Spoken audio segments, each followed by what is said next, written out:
Welcome everybody to the seasonal diet, eating what our ancestors ate when they ate it, like we were evolved to do. So, I'm not a super big fan of the carnivore diet.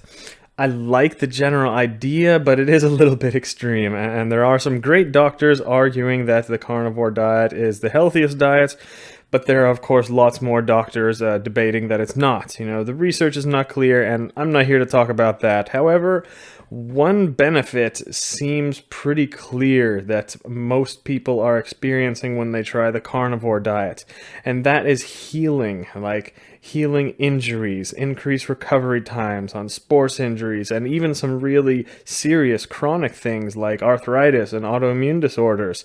The carnivore diet has been really showing some benefits to helping those things. So one problem is this is a lot of bro science here, and it's just anecdotal evidence most of the time.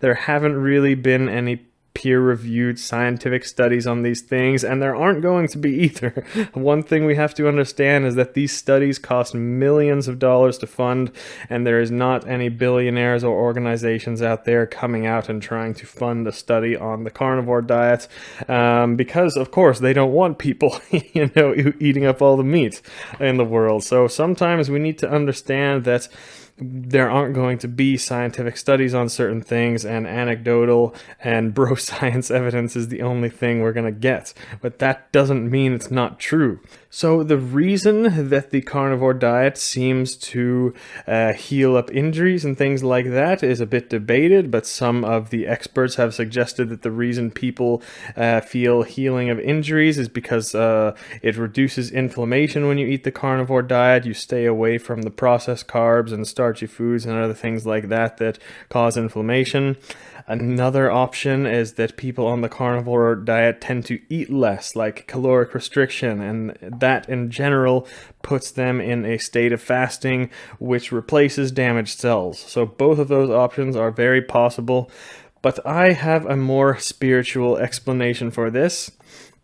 When we eat an all-meat diet, we trick our body into thinking that we are actually carnivores. Carnivores need to hunt other animals to eat, right? A lion has to chase down a zebra, or else it's going to starve to death pretty much. Having an injury for that lion makes that damn near impossible to do. So any lions with a leg injury, they couldn't run and they would have died out a long time ago. And I sincerely believe that eating an all-meat diet tricks our body into believing that we were living 10,000 years ago when the main part of our diet was meat, depending on the time of year. And back then, humans, living in the winter, for example, when there was nothing else to eat but meat, their body would say, oh fuck, I'm hungry, I gotta go catch an animal or something, or else I'm not gonna eat today, I'm not gonna eat all week. I better heal up these injuries because I can't run right now, or else I'm gonna starve to death this winter. That just makes the most sense, that our body is being tricked into thinking that we're carnivores. Believe whatever you want. The next injury I get, I will be trying the carnivore diet to see if I heal up quicker. Let me know if you guys have any experiences too. That would be very valuable if you have any info.